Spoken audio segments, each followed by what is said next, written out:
Hello students, welcome back to Vandana's tutorial. आज हम करेंगे हिंदी सुलभ भारती 8वीं कक्षा इस पुस्तक का इकाई दूसरी का चैप्टर नंबर 7 स्वराज्य मेरा जन्मसिद्ध अधिकार है। स्वराज्य मेरा जन्मसिद्ध अधिकार है, यह लोकमान्य तिलक जी द्वारा दिया गया एक नारा है।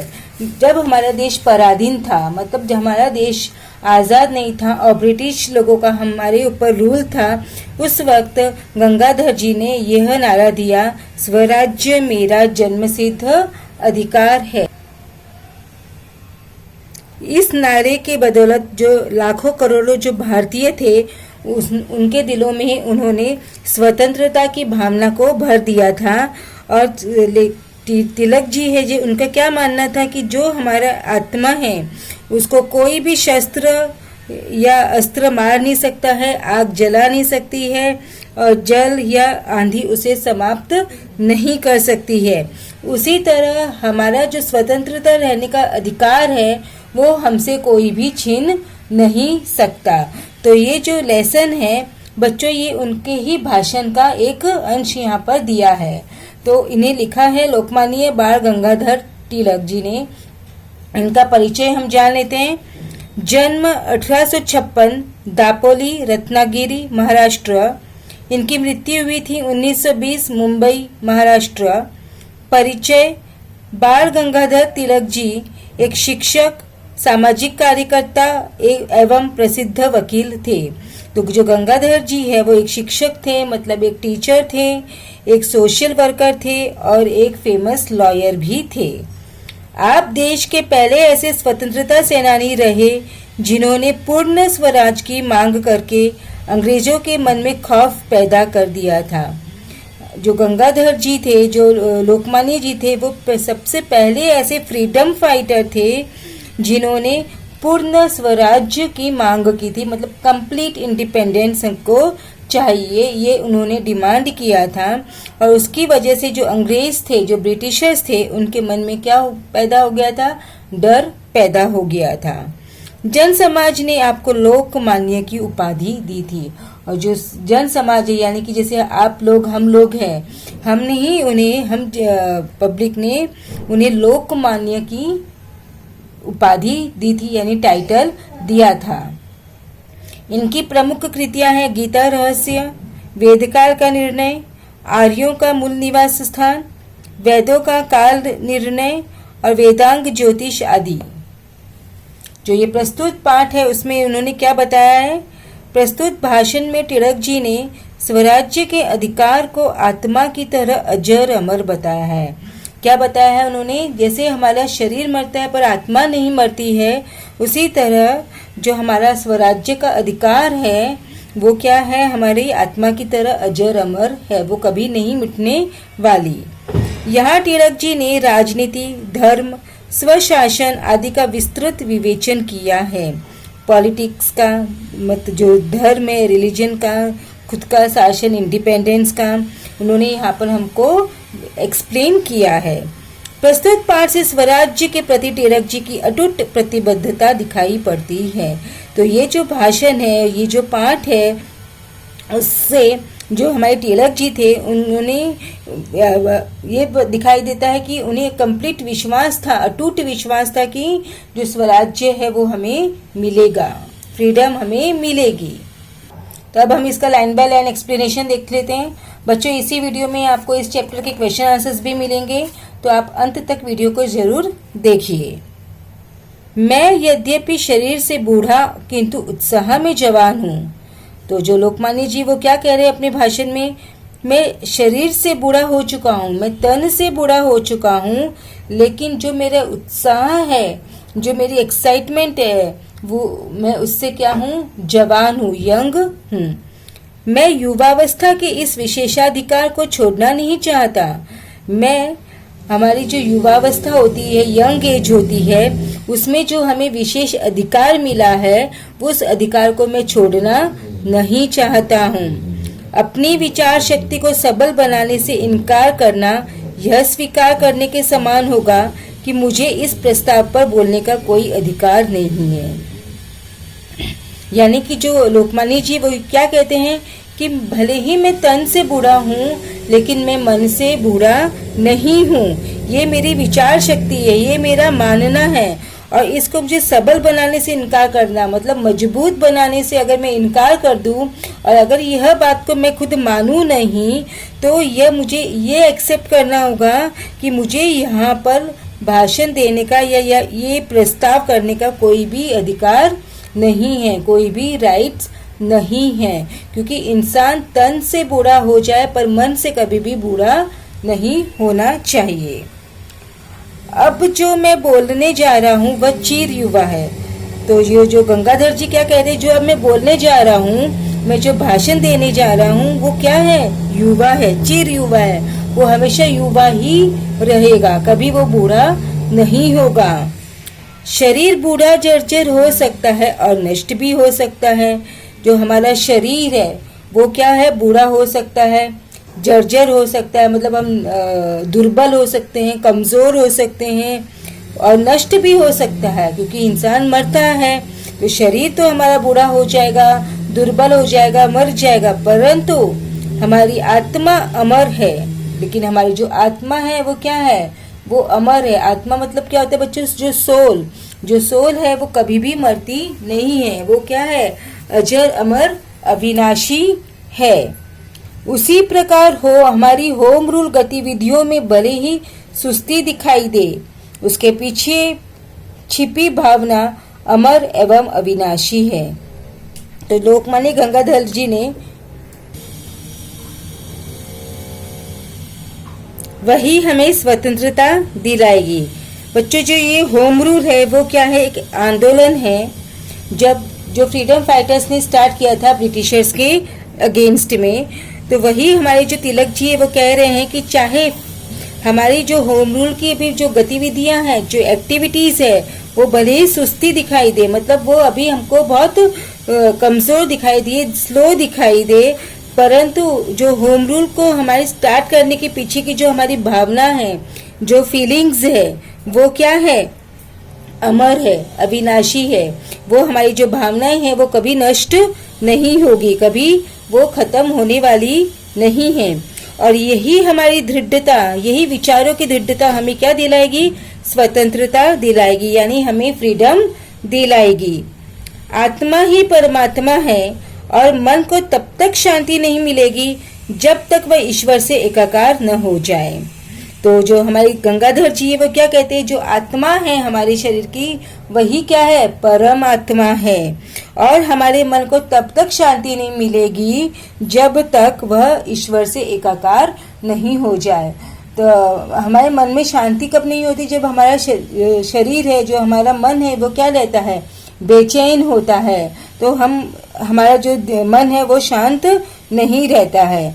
तो यहाँ पर जो हमें गंगाधर जी वो क्या कहना चाहते हैं कि हमारे मन को जब तक शांति नहीं मिलेगी, जब तक हमारा फ्रीडम है वो हासिल न कर ले, हमारा स्वराज्य हमें वापस नहीं मिल जाए। स्वराज्य मेरा जन्म सिद्ध अधिकार है। ये जो स्वराज्य है, खुद का शासन है, वो क्या है, मेरा जन्म सिद्ध अधिकार है, मतलब मेरा बर्थ राइट है। और जब तक वह मेरे भीतर जागृत है मैं बूढ़ा नहीं हूँ। और जब तक मेरे मन में ये जागृत है, जब तक ये मेरे मन में सबल है, जब तक मेरा मन ये जानता है कि जो जन्म सिद्ध अधिकार क्या है मेरा, स्वराज्य, तब तक मैं कभी बूढ़ा नहीं हो सकता हूँ। कोई हथियार इस भावना को काट नहीं सकता और मेरे अंदर जो ये भावना है उसे कोई भी हथियार काट नहीं सकता, कोई हथियार है उसे मार नहीं सकता है। क्योंकि हथियार किसे मार सकता है, देह को मार सकता है, लेकिन हमारी भावना को कोई भी तलवार या कोई भी आज तक ऐसा हथियार नहीं बना है जो हमारी भावना को मार सके। कोई आग इसे जला नहीं सकती, कोई भी आग कितनी भी भयंकर हो, प्रचंड हो, इस भावना को बुझा नहीं सकती, जला नहीं सकती। कोई जल इसे भिगो नहीं सकता और कोई भी पानी चाहे कितना भी गहरा हो वह इसे भिगो नहीं पाएगा। कोई हवा इसे सुखा नहीं सकती। इसका मतलब क्या हुआ, जो हमारी ये फीलिंग्स है वो हमेशा अजर अमर है, वो कभी भी खत्म होने वाली नहीं है। मैं उससे भी आगे बढ़कर कहूँगा कि कोई सीआईडी पुलिस भी इसे पकड़ नहीं सकती। तो जो हमारे गंगाधर जी है वो क्या कह रहे हैं कि कोई जो सीआईडी पुलिस है वो भी इसे पकड़ नहीं सकती, क्योंकि फीलिंग्स और भावना को कभी कोई पकड़ नहीं सकता है। मैं इसी सिद्धांत की घोषणा पुलिस अधीक्षक जो मेरे सामने बैठे हैं के सामने भी करता हूँ। तो जो हमारे लेखक है वो क्या कह रहे हैं, इसी सिद्धांत मतलब क्या, प्रिंसिपल, हमारी जो वैल्यूज है, हमारी जो मॉरल्स है, मैं उसकी घोषणा उसको डिक्लेयर कर रहा हूँ किसके सामने, पुलिस अधीक्षक के सामने, जो कि मेरे यहाँ पर बैठे हैं, मेरे सामने बैठे हैं। ये क्या है, एक भाषण है, तो उनके जो भाषण सुनने आए हैं उसमें ये भी है। कलेक्टर के सामने भी, और कलेक्टर भी वहां बैठे हैं, तो वो कलेक्टर के सामने भी ये घोषणा कर रहे हैं जिन्हें इस सभा में आमंत्रित किया गया था। यानी पुलिस अधीक्षक और कलेक्टर के सामने वो इस बात की घोषणा कर रहे हैं कि स्वराज्य मेरा जन्मसिद्ध अधिकार है। और आशुलिपि लेखक मतलब क्या होता है बच्चों, जो शॉर्ट हैंड लिखते हैं। पहले जब भी कोई भाषण देता था, कोई देता था, तो क्या करते थे, जो आशुलिपि लेखक जो होते थे वो उसको सांकेतिक भाषाओं में लिख लेते थे, क्योंकि जितना स्पीड में हम बोल सकते हैं उतना स्पीड में लिखना मुश्किल होता है, तो उसको वो सांकेतिक लैंग्वेज में लिखते थे। तो उन्हें क्या बोलते थे, आशुलिपि लेखक, यानी शॉर्ट हैंड राइटर, जो हमारे भाषणों के नोट्स लेने में व्यस्त है। और जो आशुलिपि लेखक जो हमारे जो भाषण है वो लिख रहे हैं उसमें वो बिजी है, उनके सामने भी मैं ये घोषणा करता हूँ। हम स्वशासन चाहते हैं और हमें मिलना ही चाहिए। हम क्या चाहते हैं, हम स्वशासन, हम खुद का शासन चाहते हैं और वह हमें मिलना ही चाहिए। ये हम कोई भीख नहीं ले रहे, जबरदस्ती नहीं कर रहे, ये हमारा अधिकार है और हमारा अधिकार मिलना ही चाहिए। जिस विज्ञान की परिणति स्वशासन में होती है वही राजनीति विज्ञान है।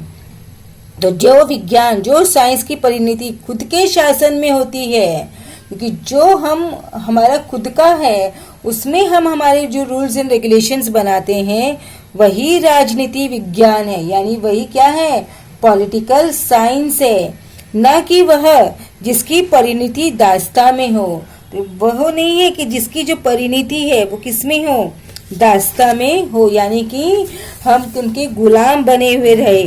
तो परिणति मतलब क्या होता है बच्चों, पुष्टि। तो जिसकी पुष्टि दास्ता में नहीं होती है, जिसकी पुष्टि किसमें होती है, स्वशासन में होती है, किसी गुलामी में नहीं होती है। राजनीति का विज्ञान इस देश के वेद है। जो पॉलिटिकल साइंस है वो क्या है, इस देश के वेद है। आपके पास एक आत्मा है और मैं केवल उसे जगाना चाहता हूँ। तो गंगाधर जी कह रहे हैं कि आप सभी के पास में आत्मा एक ही है, क्योंकि हर इंसान में कितनी आत्माएं होती है बच्चों, सिर्फ और सिर्फ एक आत्मा होती है, और हम उसी आत्मा को मैं यहाँ पर जगाने आया हूँ। मैं उस पर्दे को हटा देना चाहता हूँ जिसे अज्ञानी, कुचक्री और स्वार्थी लोगों ने आपकी आंखों पर डाल दिया है। तो जो लेखक है वो क्या कहना चाहते हैं कि मैं उस पर्दे को, उस गलत फहमी को दूर करना चाहता हूँ, उस झूठ को बेनकाब करना चाहता हूँ जिसे अज्ञानी मतलब क्या, जो मूर्ख लोग हैं, जो कुचक्री है मतलब जो कि दूसरों को बुरी राय देते हैं, जो किसी के बारे में अच्छा सोच नहीं सकते हैं, जिनको बुरा करने में ही क्या आता है, आनंद आता है, ऐसे लोगों। और स्वार्थी, जो स्वार्थी लोग क्या होते हैं, जो सिर्फ और सिर्फ अपने बारे में सोचते हैं, जो कभी भी दूसरों के बारे में नहीं सोचते हैं, ऐसे लोगों ने आपकी आंखों पर ढाल दिया है। तो इन लोगों के द्वारा जो ढाला हुआ पर्दा है, जो गलत फहमी का पर्दा है, जो झूठ का पर्दा है, वो मैं हटाना चाहता हूँ। मतलब मैं आपको सच्चाई से अवगत करवाना चाहता हूँ। राजनीति के विज्ञान के दो भाग है। राजनीति का जो विज्ञान है, जो साइंस है, यानी पॉलिटिकल साइंस है, उसमें कितने पार्ट्स हैं, दो पार्ट्स है। पहला देवी और दूसरा राक्षसी, यानी कि देवता वाला और राक्षसी वाला, अच्छा और बुरा। एक राष्ट्र की दासता दूसरे भाग में आती है। तो एक राष्ट्र को गुलाम बनाकर रखना ये कौन से भाग में आती है? दूसरे भाग में, यानी कि राक्षसी भाग में, यानी कि बुरे भाग में आती है। राजनीति विज्ञान के राक्षसी भाग का कोई नैतिक औचित्य नहीं हो सकता। जो पॉलिटिकल साइंस में जो राक्षसी भाग है उसका कोई नैतिक औचित्य, नैतिक मतलब जो मॉरल है, जिनकी वैल्यूज है, जिनके सिद्धांत है वो, और औचित्य मतलब उपयुक्त, मतलब उनकी जो क्या कह सकते हैं हम, नीति संबंधी कोई उनका उपयुक्तता नहीं हो सकती है कि ये नैतिक है, नहीं है कि दूसरों को गुलाम बनाकर रखना। वो कौन सा भाग है? वो राक्षसी भाग है, वो बुरा भाग है। एक राष्ट्र जो उसे उचित ठहराता है ईश्वर की दृष्टि में पाप का भागी है। जो राष्ट्र इसे सही ठहराता है, बताता है कि नहीं ये सच है, ये सही है, ये गलत नहीं है, तो जो ईश्वर की दृष्टि में यानी जो भगवान की दृष्टि में वह किसका भागी बनता है? पाप का भागी बनता है, क्योंकि वो हमारे साथ में क्या कर रहा है? गलत कर रहा है, और गलत को सही ठहरा रहा है, तो वो क्या बन जाएगा? पाप का भागी बन जाएगा। कुछ लोगों में उस बात को बताने का साहस होता है जो उनके लिए हानिकारक है, और कुछ लोगों में यह साहस नहीं होता। तो गंगाधर जी क्या कह रहे हैं? कुछ लोग जो ऐसे होते हैं उनको गलत को गलत कहने का साहस होता है, और कुछ लोगों में ये साहस नहीं होता है कि वह गलत को गलत बता सके। लोगों को इस सिद्धांत के ज्ञान से अवगत कराना चाहता हूँ कि राजनीति और धर्म शिक्षा का एक अंग है। तो जो हमारे लेखक है वो क्या कहना चाहते हैं? मैं लोगों को इस प्रिंसिपल से अवगत कराना चाहता हूँ, मतलब उनको जानकारी देना चाहता हूँ कि जो पॉलिटिक्स है और जो धर्म है वो दोनों क्या है? हमारी शिक्षा का ही एक अंग है, क्योंकि हमें इस बात की शिक्षा देनी चाहिए कि राजनीति और धर्म क्या है। धार्मिक और राजनीतिक शिक्षाएं भिन्न नहीं है। जो धर्म से जुड़ी हुई और जो राजनीति है वो दोनों अलग नहीं है। यद्यपि विदेशी शासन के कारण वे ऐसे प्रतीत होती है। राजनीति के विज्ञान में सभी दर्शन समाये हैं। यद्यपि क्योंकि हमें ये ऐसा लग रहा है कि जो धार्मिक और राजनीतिक शिक्षाएं अलग है। क्यों? क्योंकि हमारे देश में विदेशों का शासन है, और विदेशों की शासन के कारण ही हमें यह ऐसा प्रतीत हो रहा है। बट सच्चाई में, परंतु रियलिटी में धर्म और राजनीति अलग नहीं है। राजनीति के विज्ञान में सभी दर्शन समाये हैं। जो पॉलिटिकल साइंस है, जो राजनीति का विज्ञान है, उसमें सभी दर्शन समाये हैं, मतलब उसमें सभी ज्ञान समाये हुए हैं। इंग्लैंड भारत की सहायता से बेल्जियम जैसे छोटे से छोटे देश को संरक्षण देने का प्रयास कर रहा है। फिर वह कैसे कह सकता है कि हमें स्वशासन नहीं मिलना चाहिए? जो इंग्लैंड है वो भारत की सहायता से जो देश है बेल्जियम, जो छोटा देश है, उसको संरक्षण प्रयास दे रहा है, मतलब उसको केयर कर रहा है, उसको सुरक्षा प्रदान कर रहा है। तो वही देश हमारे देश के लिए ये कैसा कह सकता है कि हमें खुद का राज्य नहीं मिलना चाहिए? वो हमारे देश पर कैसे राज्य कर सकते हैं जो दूसरे देश को संरक्षण प्रदान कर रहे हैं, और हमारे देश को वो क्या बनाकर रख रहे हैं? गुलाम बनाकर रखना चाहते हैं।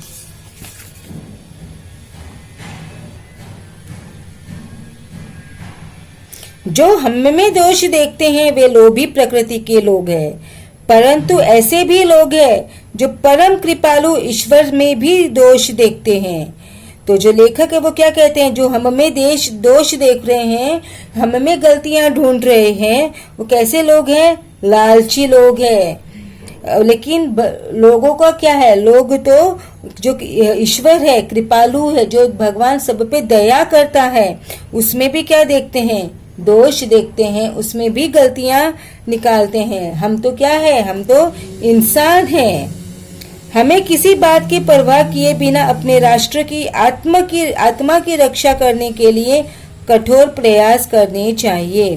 तो हमें इन लोगों की बातों पर ध्यान नहीं देते हुए हमारे देश की जो आत्मा है यानी जो स्वराज्य है उसकी रक्षा करने के लिए हमें क्या करनी चाहिए, कठिन से कठिन काम करनी चाहिए, हमें कड़ी मेहनत करनी चाहिए ताकि हमें हमारा जो स्वराज्य है, वो जो स्वशासन है वो फिर से मिल सके। अपने उस जन्मसिद्ध अधिकार की रक्षा में ही हमारे देश का हित छुपा हुआ है। हमारा जो जन्मसिद्ध अधिकार है कौन सा है बच्चों? हमारा जन्मसिद्ध अधिकार स्वराज्य, स्वशासन। तो इसके लिए उसकी रक्षा करने में ही अगर हम हमारे अधिकार की रक्षा करेंगे तो हमारे जो देश का हित अपने आप हो जाएगा, क्योंकि हम चाहेंगे कि हमें स्वराज्य मिले तो देश को अपने आप ही स्वराज्य मिल जाएगा और हमें विदेशी जो लोग हैं जिन्होंने हम पर रूल करके रखा है उनसे हमें मुक्ति भी मिल जाएगी। कांग्रेस ने स्वशासन का यह प्रस्ताव पास कर दिया है। जो कांग्रेस है उन्होंने ये स्वशासन का जो प्रस्ताव है उसको क्या कर दिया है, पास कर दिया है। प्रांतीय सम्मेलन कांग्रेस की ही देन है। जो हर स्टेट में जो सम्मेलन हो रहे हैं वो किसकी देन है? कांग्रेस की देन है, जो उसके आदेशों का पालन करता है। और ऐसे सम्मेलन कांग्रेस के आदेशों का क्या कर रहा है? पालन कर रहा है।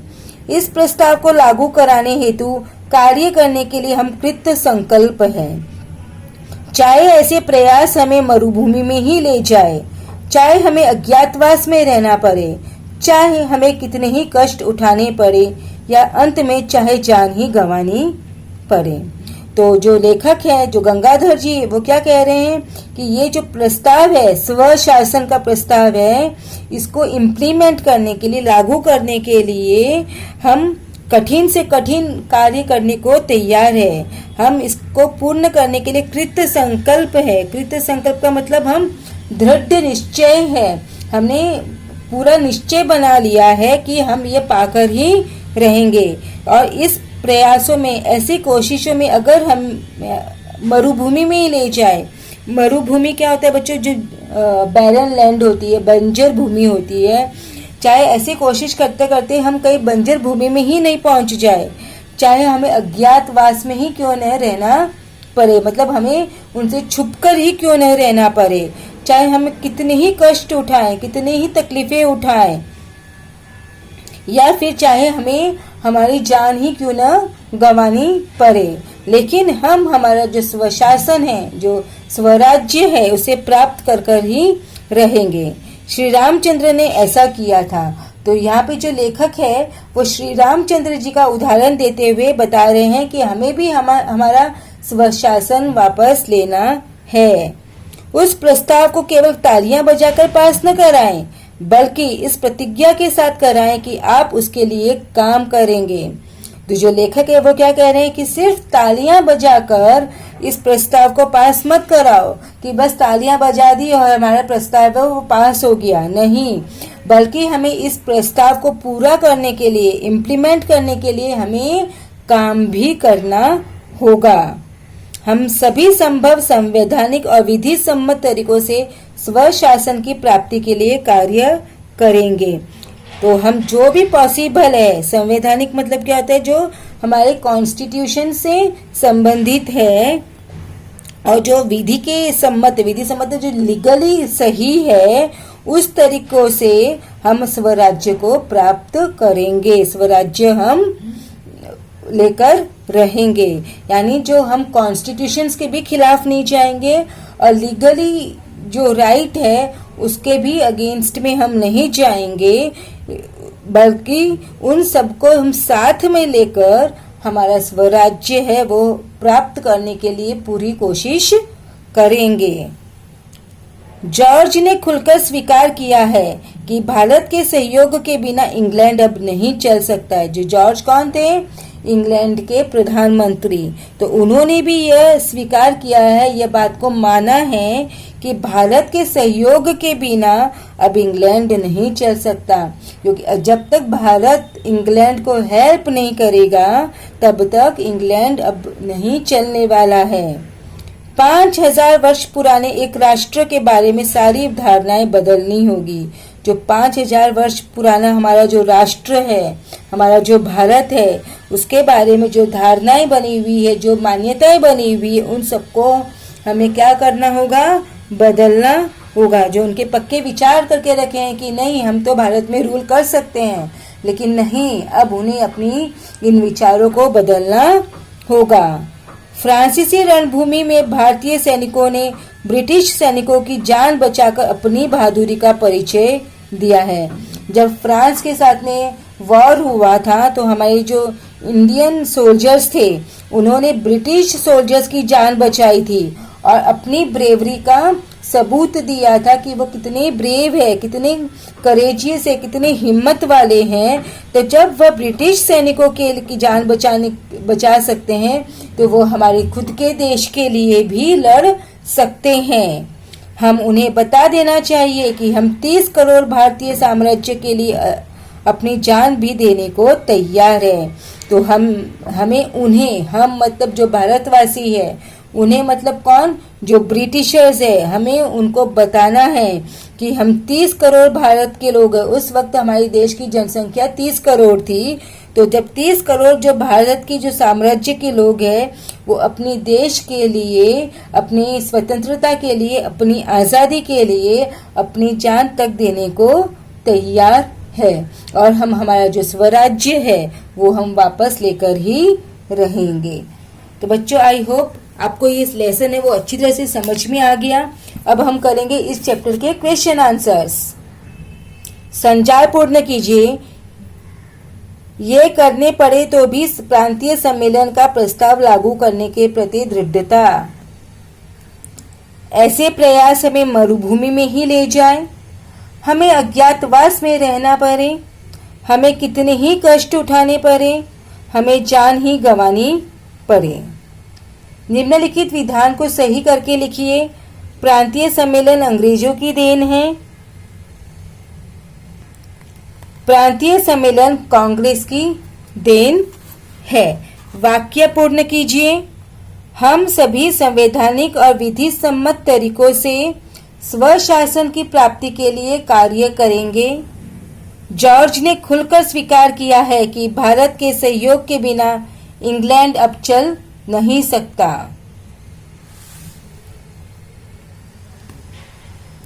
भाववाचक संज्ञाएं लिखिए। आदेश, बहादुरी, परिचय, अज्ञातवास।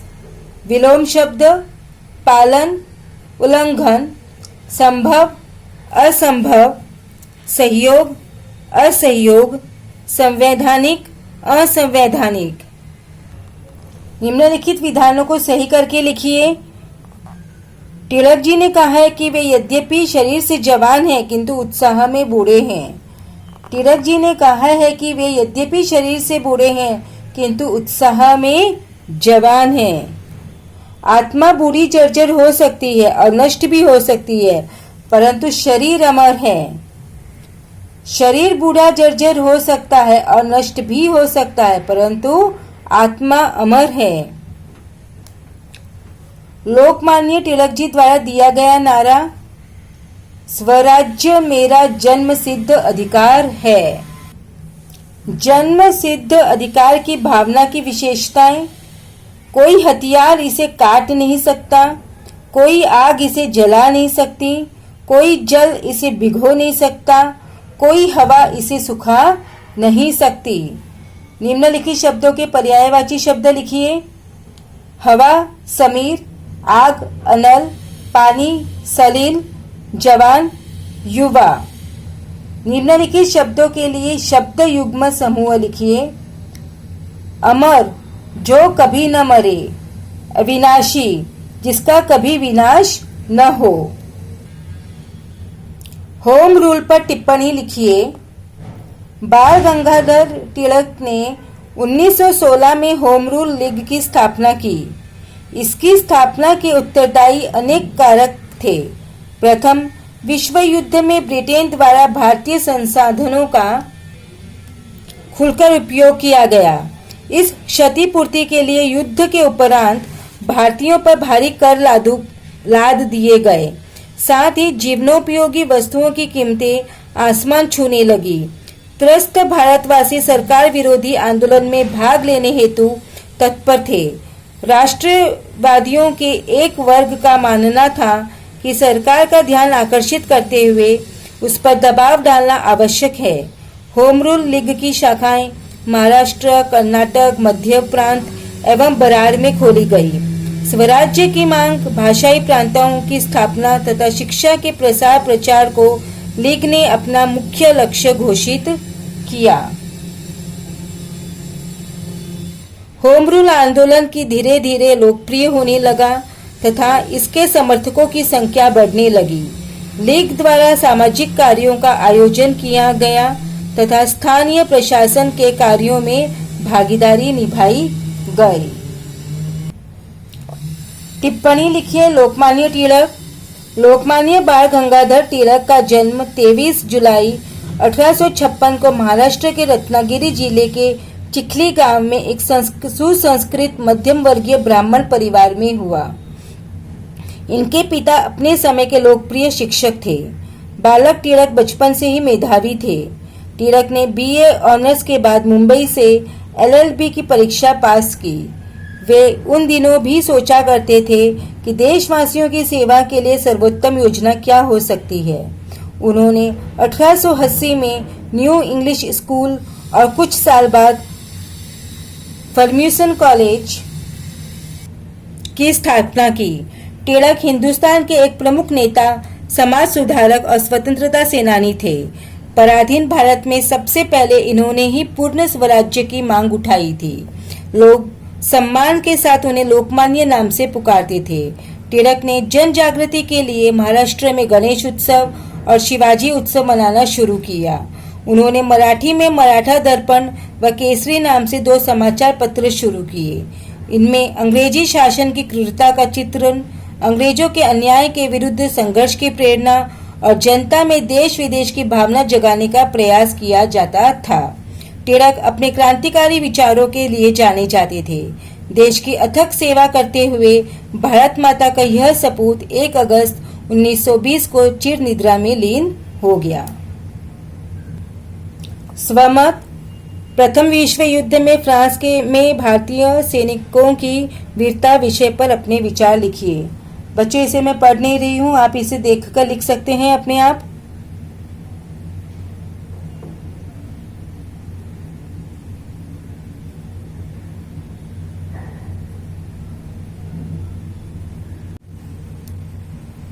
नेक्स्ट, स्वमत।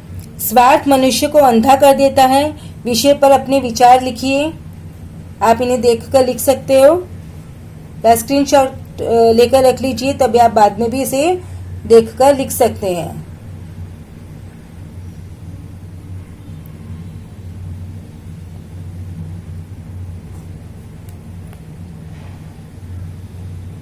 नेक्स्ट, हमारा जन्म सिद्ध अधिकार स्वतंत्रता विषय पर अपने विचार लिखिए। बच्चे, इसे भी आप लोग देख के लिखिए।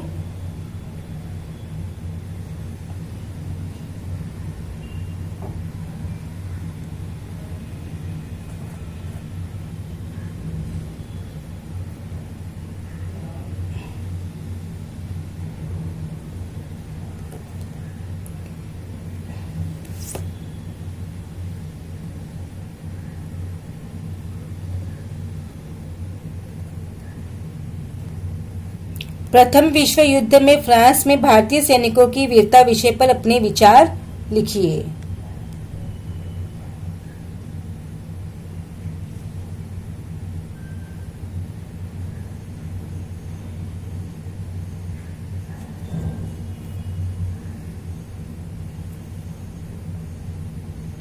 तो बच्चों, इसी के साथ में हमारा जो चैप्टर 7 स्वराज्य मेरा जन्मसिद्ध अधिकार है वो एक्सप्लेनेशन के साथ में फिनिश हुआ विथ क्वेश्चन आंसर्स। अब हम अगले वीडियो में करेंगे चैप्टर 8 मेरा विद्रोह। तब तक take care and keep watching Vandana's tutorial. अगर चैनल को सब्सक्राइब नहीं किया है तो प्लीज सब्सक्राइब कर लीजिए, और वीडियो अगर पसंद आया या यूजफुल हुआ है तो ज़्यादा से ज़्यादा इसे अपने दोस्तों के साथ शेयर भी कीजिए, कमेंट कीजिए और लाइक भी कीजिए। So thank you once again and keep watching Vandana's tutorial. मिलते हैं नेक्स्ट वीडियो में।